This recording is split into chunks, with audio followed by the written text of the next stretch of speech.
Hello and welcome to Lost in Sci-Fi and Fantasy. I'm your host Leo, and today we are talking about The Great Dictator, the 1940 Charlie Chaplin film. This is his first kind of sound film, and that is part of the reason that I decided to put this together with Singing in the Rain, as at least from that aspect, they're kind of similar. Singing in the Rain being a depiction, a later on depiction, of the beginning of the end for the silent film, and this being Charlie Chaplin's first proper speaking role, and that I feel is the final nail in the coffin for the silent era of film, as he was the last to continue to do silent films, this being the film to finally break that record. Now, my history with this film is technically fairly brief. I've watched it for a class in college. That's pretty much the long and short of it. I took a film studies class, I believe, at my community college, and this was one of the many films that we watched during our semester, which, I believe was alongside, I think we watched Empire Strikes Back, and we watched, what else did we watch? We watched quite a few films, but this one kind of stuck to me because it was my first Charlie Chaplin film that I had seen. It was kind of his most prominent in a way, as he decided to make a film that had a pretty heavy message behind it, and that was his first, speaking role. And I felt that was very important, and I appreciated that, messaging behind it. Now, at least according to Wikipedia, in his autobiography, he stated that he would never have made the film had he known the true extent of the horrors of the Nazi concentration camps at the time. And that's fair enough, because in the film there is a depiction of a concentration camp, and since he didn't know what was going on in them, it's pretty much they marched around and then went to bed. But yeah, so the film does tackle some heavy topics, but being a Charlie Chaplin film, it is still at its core a satire and a comedy. And the plot is kind of split between two characters, both played by Charlie Chaplin. The Jewish barber, who isn't really ever named, and Hinkle, the dictator of the film. They are both portrayed by Chaplin, and the movie opens following the barber's story, so we'll just kind of tell his half of the story first, and then we'll, I guess, maybe halfway through, tell the dictator's story. So, Hinkle was a soldier during the First World War, and this is pretty much just a very one-to-one swap out. I think their name's the Tamanians. They are a swap out for Germans. Austerlitz is a swap out for Poland. The other dictator country is a swap out for Italy. It's just swap, swap, swap. Although technically the Italian swap out could also slightly be a swap out for the Russians, because I think that's kind of the main thing that they're depicting in the dictator story, but we'll get to that. Anyway, so the Jewish barber is a soldier for the country during World War I, and he's just kind of moved from front to front. He starts with artillery, then he ends up in the trenches, and then he ends up charging, but ends up mixed in with the enemy somehow. Then he ends up saving a pilot's life, and they both get into a plane that ends up crashing. He ends up in some mud, and they are trying to deliver some very important documents, but when they come across other soldiers on their side, they're like, yeah, no, we lost, the war's over. So he is then taken and put into a hospital where he has amnesia As far as he knows, he left his barber shop a few weeks ago, and he's ready to get back to his barber shop. But in reality, he's actually been out of action for years. And in that time, a dictator has come to rise in the country and has stripped away the rights of the Jewish people. So he ends up accidentally escaping from the hospital, and they don't really care because he wasn't that serious of a case anyway, so it was fine.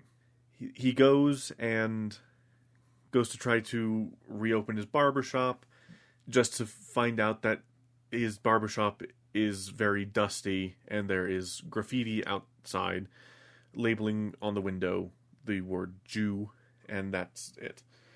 But he goes about cleaning up the shop and opening up shop when 2 stormtroopers come in. And fun fact, this was the first time I heard the term stormtrooper outside of Star Wars, so I was very surprised at that. I was like, wait, what? And they're like, yeah, that's what the like German soldiers were kind of called, the ones that were kind of stationed in towns and whatnot. I was like, oh, okay. Did not know that. The American education system for you. But yes, he is accosted by the stormtroopers, and he is helped out by one of his neighbors, a girl who was taken in by one of his neighbors after her father died in the war and her mother died shortly after that. She helps him out by, clanging them with a frying pan, though she does accidentally miss one and clangs him with a frying pan. But it is from this point that they start their whirlwind romance. They are once again, though, accosted by stormtroopers, pretty much in a almost identical scene very shortly after, but there's a lot more of them this time. And they are about to straight up, lynch him. They put a noose around his neck and are about to string him up on a light pole when a higher-up officer comes by and asks why they're doing this. And when he sees who it is, it turns out that it's the barber, and the officer was the pilot that the barber saved. So he pretty much puts a ban on them doing raids in this area of the ghetto and tells them to, leave them alone. After this, there's a bit of time of peace. The stormtrooper activity kind of starts going down, and the people are actually starting to have a bit of a positive turn towards the dictator, Hinkle, as, the trouble in the ghetto has stopped for the most part, and things are looking a lot better. But because of things that are happening in the dictator's story, he completely about-faces and starts massive raids once again. But when the stormtroopers start assaulting the area again, they are stopped by themselves by the fact that Commander Schultz, the pilot, had told them to leave this area alone. They leave, but then they hear that Schultz has actually been arrested and put into a concentration camp. So they turn back around and burn down the barber shop, while the barber and Hannah hide on the roof of the neighboring building.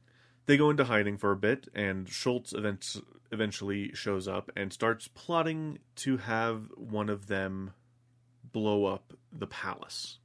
But Hannah thwarts this plan by messing up the selection method. So the selection method was that in one of the puddings that they were to be served was a coin, and whoever got the coin was going to have to carry out the attack. But she put a coin in every pudding. Thus leads into one of the many extended sequences of comedy throughout the film, where, he finds a coin in his pudding, he hides it, but eats it, and he, puts it down. The person next to him finds a coin in his pudding, hides it, and then puts it in the barber's pudding. He goes to take another bite to find another coin, so he swallows that one down. The neighbor's neighbor finds a coin in his pudding, passes it over. The neighbor passes it over to the barber, who sees the coin, freaks out a little bit, immediately puts it in his mouth, and starts jangling like a bag of coins. And then eventually, after the old man who took in Hannah finds a coin in his pudding, he nobly accepts the fact that he is to make the sacrifice, at which point the barber then spits out 3 coins.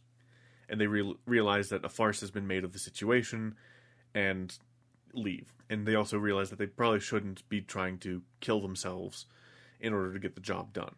Then, while they're kind of waiting around, the stormtroopers are on the hunt for Schultz as well as the barber. They make an attempt to flee, but are eventually caught and put into prison camps.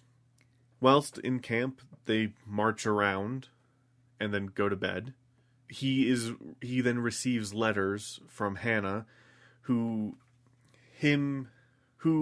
and the old man, as well as a few of their friends, have made their way to the neighboring country of Austerlitz. And there, they have started making wine, and things are quite nice, and they're living in the country, and they're very happy. Spurred on by this, the barber and Schultz make their escape by knocking out 2 guards, stealing their uniforms, and escaping. Luckily, the barber so happens to look very similar to the dictator. When they come across some soldiers, as they're entering a town, they're not accosted, and they're able to make their way in, though as he is being mistaken as the dictator, they happen to walk into an occupied town as they're getting ready to fully invade the country of Austerlitz. They successfully invade and take control of the country, and he is then made to give a speech. Now, this is the speech that I believe the entire movie is a vessel for. Pretty much, it's about 2 hours of comedy, and then that's supposed to be the syrupy, sugary sweetness to try and help the heavier, more real message hit a bit harder and actually be delivered to you. Yeah, it's a very good speech, and it is very relevant to even today still. It's very sad that this is a message that we still need to hear nowadays, and sometimes more than ever, as it is a speech that is all about how we need to stop fighting these pointless fights, and soldiers need to stop following these pointless orders that are pretty much just there to get them killed, to gain an inch, or in most cases nowadays, to just move around pointlessly until eventually you give up and go home. But after this speech, he directly talks to Hannah, who it's left very vague at the end of the film exactly what's happening.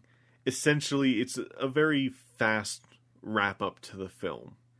What is implied is that, yes, she understands that he somehow ended up in the position of Hinkle and is directly talking to her and is saying that everything is going to be all right, that the world will now be a better place, because he somehow ended up in the position of power and is going to pretty much undo everything that he did and try to unite the world together under peace and harmony, I guess. It's very hard to tell exactly what the ending of the film, like what's going to happen. Like I said, the film's mostly a vessel for the ending speech, where he's literally talking directly to camera, talking to the audience, and saying, stop being assholes. For the love of God, stop being so greedy. Stop trying to change the world for the worse at every step that you take. But yes, that is pretty much that part of the film. Now, the dictator's story, you follow a little bit more than the barber.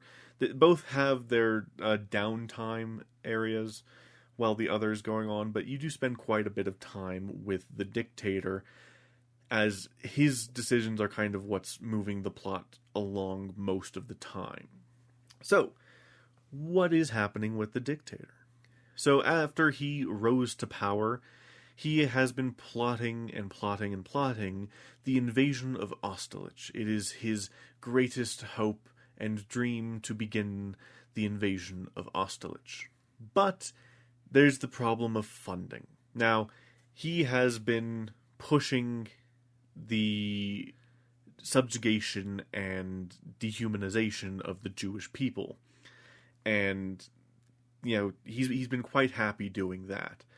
But with this lack of funding for his invasion being an issue, and the only potential banker that might lend them the money to do an invasion being Jewish, he decides to stop subjugating the Jewish people and letting off the raids and the attacks. Let them stop to hopefully get the banker to see that, he's doing not horrific things to my people, so maybe I'll lend him the money. But he is not given the money. And so he turns the subjugation to 11 and pushes hard. And when Schultz comes to him and says, raids and subjugating these people right now would be a terrible idea.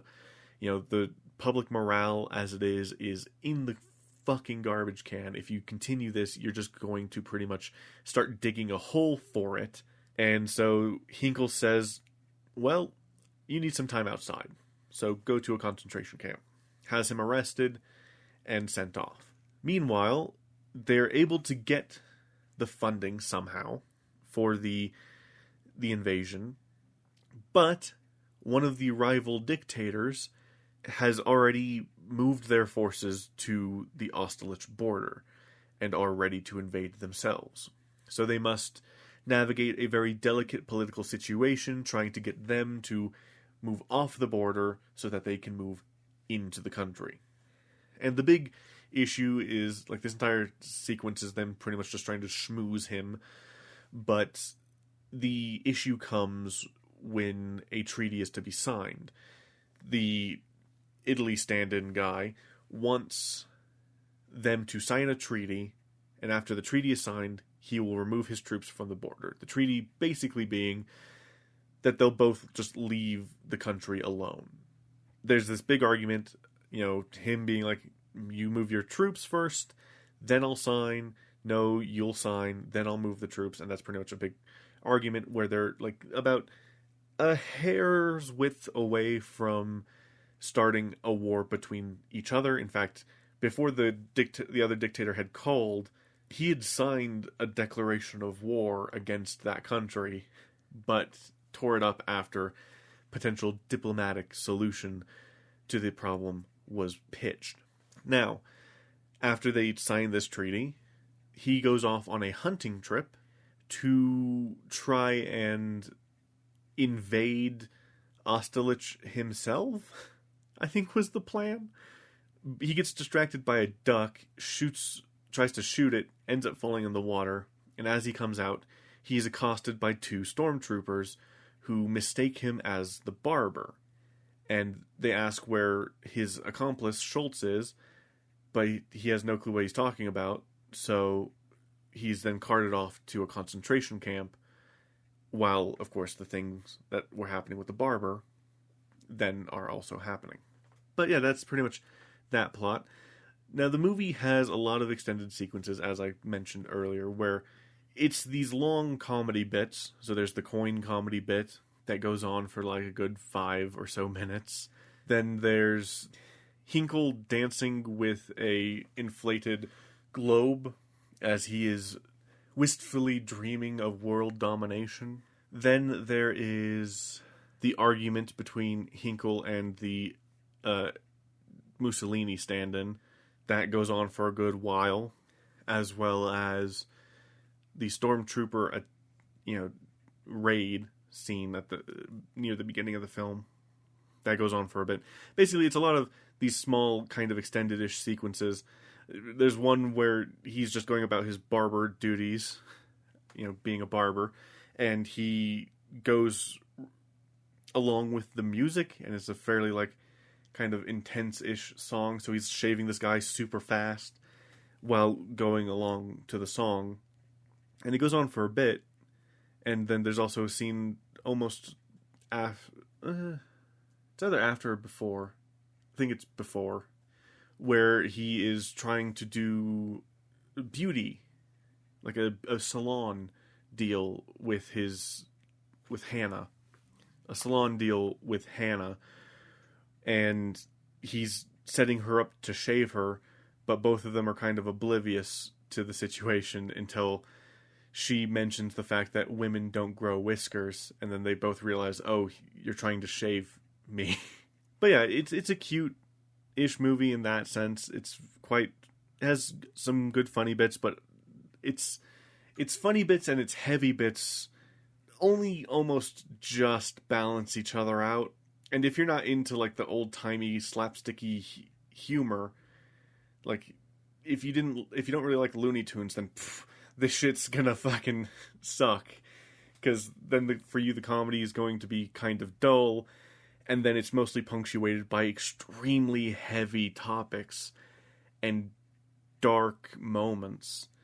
Now, that's part of the reason why it's called a black comedy, is because while it is a lot of humor, a lot of it is extremely dark humor. Similar to Blackadder, where a lot of the humor is, punctuated by death. But, yeah. Overall, I would say that I still do enjoy the film. It's a little hard to focus on because of the fact that it is an over 2-hour film from the 40s, so the plot is relatively thin, and it's not quite what you might be expecting. Because I believe a lot of the material kind of makes it seem like it's a Prince and the Pauper situation, where, they switch places relatively early, and that's where the wacky situations come from. But no, they switch places completely by accident at the last, 5 or so minutes of the film, and it's mostly just so that he can give a speech. And implications of what happens after the speech and whatnot, who knows what happens. I'm guessing it's supposed to be and then they all lived happily ever after, somehow, kind of ending. But, hey, it works. It serves its purpose quite well. And overall, I do still feel that it definitely gives a message, and the speech from the end of the film is still as necessary to be heard now as it was back then, when the movie came out during World War II. I know that this one is a little bit more of a downer in some ways than some of the other things that I've talked about, and yes, I know that the topic of the overall film doesn't match with the previous film, as the previous film's whole thing was it was pure comedy and musical stuff about the silent film era, ending, the beginning of the end. And then this one, it's not about that, it's just that it itself is a representation of it, because it is one of the most prominent silent film actors doing a non-silent film. But yes, I know. So that is why we're going in a bit of a different direction for next week. Next week we are doing the original King Kong. Something a little bit more lighthearted in a way. Kind of. I mean, it's a monster movie, sure. But it's a classic monster movie. I did the original Godzilla a while ago, so now it is time to do the original King Kong. I technically should have done this one around the time that I was doing Godzilla X Kong, and I was kind of going to hold out a little bit to do it until the next King Kong film, but I don't know when that's going to be, and we're still not fully certain that there is going to be one, though there likely will be. But yeah, I figured we'll do this now, and then I'll be able to use this stuff, like try to get a little bit ahead so that I can then start watching My Adventures with Superman, so that we can then do season 2 of My Adventures with Superman. Then I will be doing Furiosa. At least I think that is the one after. Yes, after My Adventures with Superman, we will be doing Furiosa, and then we will be doing Jurassic Park, the book. And then we'll start doing our Halloween stuff. So that's going to be fun. I have a few things planned for Halloween, but I still need to fully lock them in. But otherwise, I am looking forward to that. And with that said, if you guys are listening to this on YouTube, thank you guys so much for listening. Feel free to like, comment, and subscribe. Share it with your friends, especially if you are listening on any podcast catcher of your choice. And feel free to also check out the challenge. A new episode should be already out by the time this one comes out. It's, yeah. No? Yes. Yes, a new episode should be out by the time this one comes out, where I talk VR things. So that's going to be fun.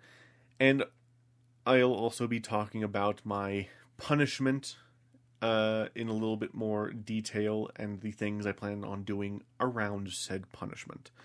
But yes, once again, thank you guys so much for listening. I will talk to you guys next week. Goodbye.